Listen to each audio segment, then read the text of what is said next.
সম্প্রতি কয়েকটা বিষয়ের দিকে যদি খেয়াল করি তাতে এটা মনে হবার যথেষ্ট কারণ আছে। ডক্টর ইউনূসের সরকার আওয়ামী লীগকে নিষিদ্ধ করতে যাচ্ছে, বা এটা একটা কৌশলও হতে পারে, কিন্তু প্রেক্ষাপটটা অন্তত সেই রকম ভাবে তৈরি হচ্ছে, এটা খুবই স্পষ্ট।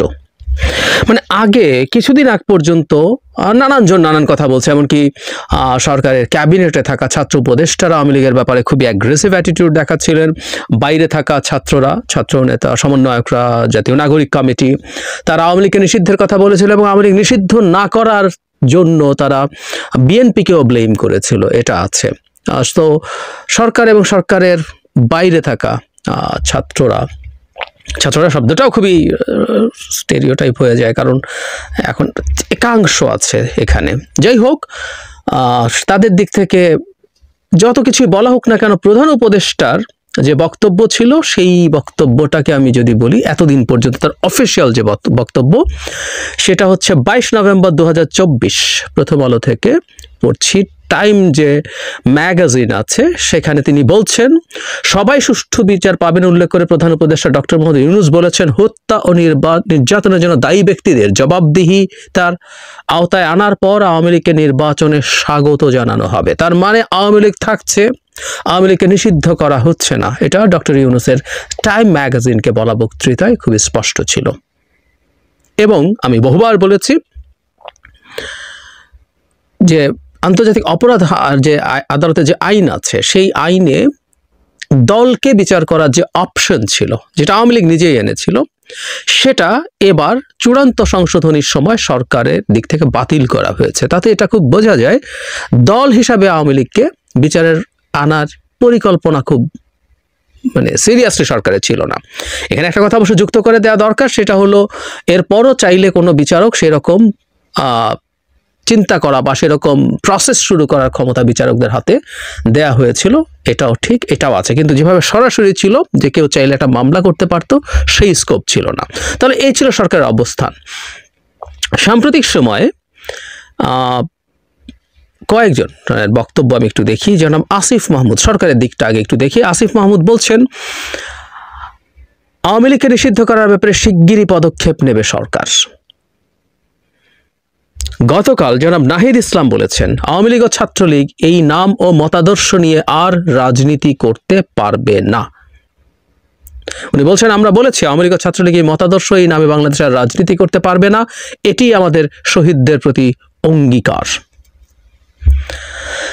এর কয়েকদিন আগে খুবই কিউরিয়াসলি বিএনপির একজন গুরুত্বপূর্ণ নেতা জনাব সালাউদ্দিন আহমেদ একটা মন্তব্য করেছিলেন। এটা একটু প্রেক্ষাপটটা বলে রাখা দরকার।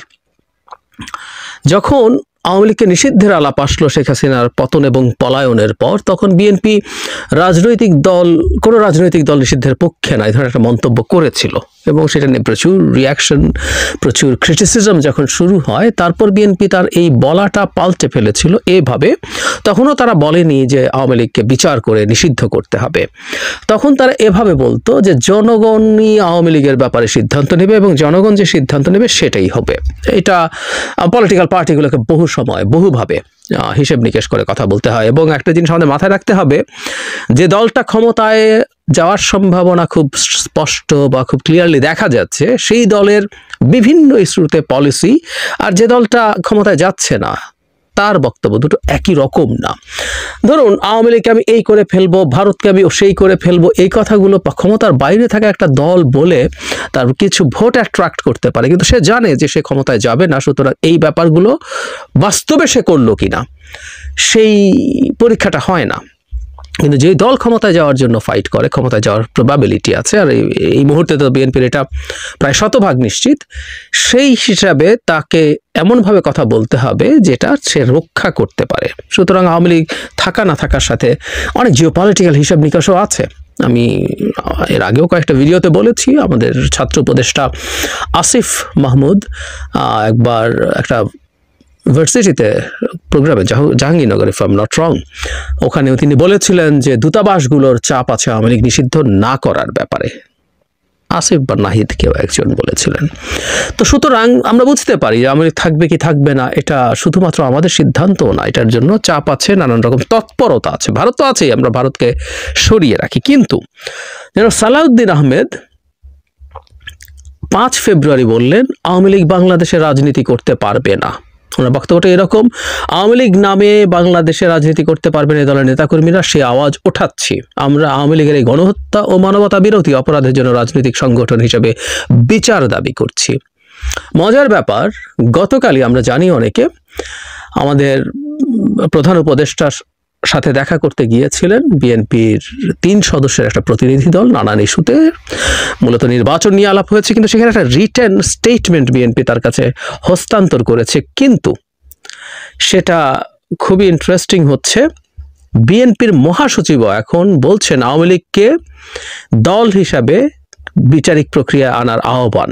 তিনি খুবই ক্লিয়ারলি এটা বলছেন, আওয়ামী লীগকে বিচারের আওতায় আনা নিষিদ্ধ সরাসরি এই চিঠিতে না থাকলেও বিচারের পথা নিয়ে আসা দরকার, এবং বিচারের প্রক্রিয়া আনার মানে হচ্ছে এটা নিষিদ্ধ হতে পারে। একটা জিনিস মনে রাখতে হবে, জনাব সালাউদ্দিন স্থায়ী কমিটির সদস্য, অত্যন্ত গুরুত্বপূর্ণ সদস্য, তার বক্তব্যকেও দলের বক্তব্য হিসেবে আমরা নেব, কিন্তু তারপরও কেউ কোনো ক্ষেত্রে বলার সুযোগ থাকে যে এই বক্তব্য ওনার ব্যক্তিগত যদি খুব রিয়াকশন হয়। It is a very common strategy আমাদের দেশের রাজনৈতিক দলগুলোর ক্ষেত্রে, তারা এটা করেন। কিন্তু গতকাল যখন অফিসিয়াল স্টেটমেন্টটা দিয়েছে, সেখানে এটা অফিসিয়াল বিএনপি স্টেটমেন্ট, যেটা মহাসচিব স্বয়ং হস্তান্তর করেছেন আমাদের প্রধান উপদেষ্টার কাছে। এত কিছু বলে প্রেক্ষাপট তৈরি করার উদ্দেশ্য হচ্ছে, গতকাল প্রধান উপদেষ্টাও এমন ইঙ্গিত দিয়েছেন বলে আমি মনে করি, যাতে আওয়ামী লীগ নিষিদ্ধ হতে যাচ্ছে এই রকম একটা ইন্টারপ্রিটেশন করা যায়। আমাদের অভ্যুত্থানে আহত নিহতদের সাহায্য হস্তান্তর করার ক্ষেত্রে জন্য একটা প্রোগ্রাম হয়েছিল, সেখানে আমাদের প্রধান উপদেষ্টা কথা বলেছেন। সেখানে তিনি অনেক কথা বলেছেন, তার মধ্যে যে জিনিসগুলো গুরুত্বপূর্ণ সেটা হচ্ছে, মানে আওয়ামী লীগের যেসব লোকজন অপরাধ করেনি তাদেরকে সৎ পথে আনা, তাদেরকে ভালো মানুষ হিসেবে সামনে নিয়ে আসা, এই ধরনের কথাবার্তা বলেছে। যাদের বিচার হবে বিচার হবেই, এবং একটা কথা খুবই রাইটলি বলেছেন, বিচার খুব তাড়াহুড়ো করলে অবিচার হওয়ার সম্ভাবনা থাকে, বিচার মানেই সুবিচার, সুতরাং তাড়াহুড়ো করার ব্যাপার নেই। এবং তারা অনেক চক্রান্ত করছে, সামনে আরো অস্থিরতা হতে পারে, তাদের এই পতন তারা মেনে নিতে পারেনি, ফলে আরো সংকট হতে পারে, সবাইকে সতর্ক করেছেন। কিন্তু একটা জায়গায় তিনি বলছেন, আমি কোট অ্যান্ড কোট পড়ি, ভিডিওতে এটা আছে, আপনারা ভিডিওটা পাবেন। আওয়ামী লীগের যারা গন্ডগোল করতে চায় তাদের সম্পর্কে বলছেন, দলে ভিড়িয়ে ফেলবো, নিজেদের কাছে নিয়ে আসব, আর তা না হলে আইনের কাছে সোপর্দ করে দেব। খেয়াল করছি আমরা, দলে ভিড়িয়ে ফেলবো, নিজেদের কাছে নিয়ে আসবো। নিজেরা কারা, দল একটু খুঁটিনাটি ডিবেট করলে অনেক কিছু করা যায়। নিজের বলতে উনি কাকে বোঝাচ্ছেন, কারণ এটা আমি একটুকু অন্তত ছাড় দিয়ে যদি ধরে নেই, সেটা হচ্ছে নিজেদের বলতে আমরা যারা শেখ হাসিনার বিরোধী শক্তি, বিরোধী যে রাজনৈতিক দলগুলো আছে, তাদের মধ্যে কোনো না কোনো জায়গায় তাদেরকে নিয়ে আসবো, আর বাকিদেরকে পুলিশে সাপোর্ট করে দেব। খেয়াল করি, ওনার টাইম ম্যাগাজিনের কাছে বক্তৃতার সাথে সেখানে একটা সিগনিফিক্যান্ট পার্থক্য আছে। উনি এটা বলছেন না যে যারা অপরাধী তাদের বিচার করব, বাকিরা যারা আছে তারা আওয়ামী লীগ চাইলে আওয়ামী লীগ করুক, নির্বাচন করলে নির্বাচনে যাক, বলছেন না এবার। এবং দুজন উপদেষ্টা, জনাব আসিফ যখন বললেন আমাদের ছাত্র উপদেষ্টারা অনেক ক্ষেত্রেই ম্যাচুরিটির পরিচয় দেন, সো এটা ব্যক্তিগত কিনা এটা ভাবার এক ধরনের স্কোপ ছিল। কিন্তু জনাব নাহিদ ইসলাম বলার পর দুজন উপদেষ্টা যখন বলেছেন, এবং বিএনপিও তার সাথে রেজোনেট করছে, আমার কাছে সামহাও মনে হয় বিএনপির সাথে ইনফর্মাল আলোচনা হয়েছে সরকারের, অন্যরা তো আসলে চাইছেনই। জাতীয় নাগরিক কমিটি, বৈষম্যবিরোধী ছাত্র আন্দোলন এবং অন্যান্য দল, আমি ঠিক মনে করতে পারছি না জামায়াতের স্ট্যান্স কি, যদিও আমির অনেক সময় আওয়ামী লীগের প্রতি খুবই সহানুভূতিশীল বক্তব্য দিয়েছেন, তাদেরকে ফ্যাসিস্ট ডাকাও, মানে নিষিদ্ধ দূরে থাকুক, ফ্যাসিস্ট বারবার বলাটাও পছন্দ করছিলেন না, কিন্তু আমি লেটেস্ট অবস্থাটা জানি না। কিন্তু আমি মনে করি এই মুহূর্তে সরকার এবং ছাত্রদের সংগঠন বিএনপি এবং জামায়াত মোটা দাগে যদি রাজি হয়, তাহলে এই কাজটা করে ফেলা যায়। ওভারঅল ফুল কনসেনসাস হওয়া কঠিন হতে পারে, কিন্তু এটা যদি হয় হয়ে যাবে।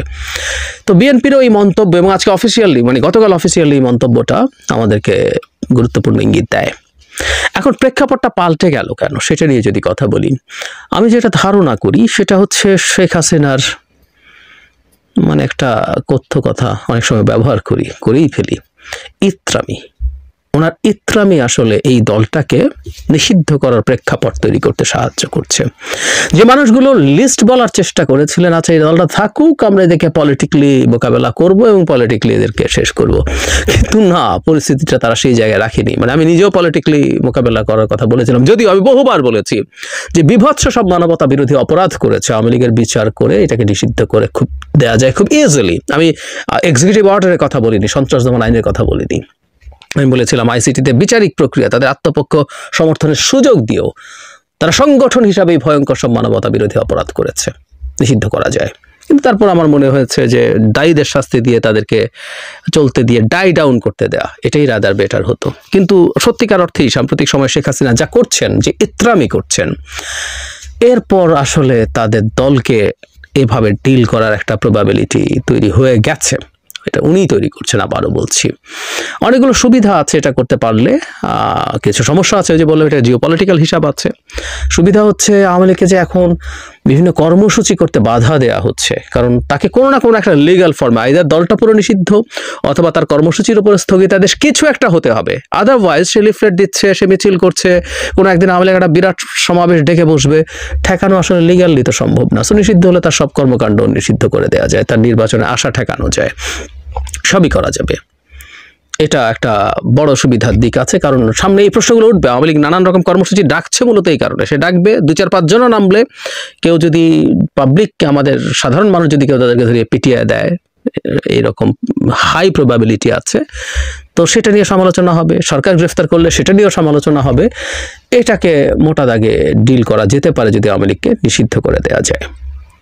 আর আমার কাছে যেটা মনে হয় যে তাদের দলের অন্যান্যদের কাছে বার্তা দেওয়া যেতে পারে যে তাদের এই দলটুকুর শেষ অংশটুকু টিকে থাকেনি শেখ হাসিনার কারণে।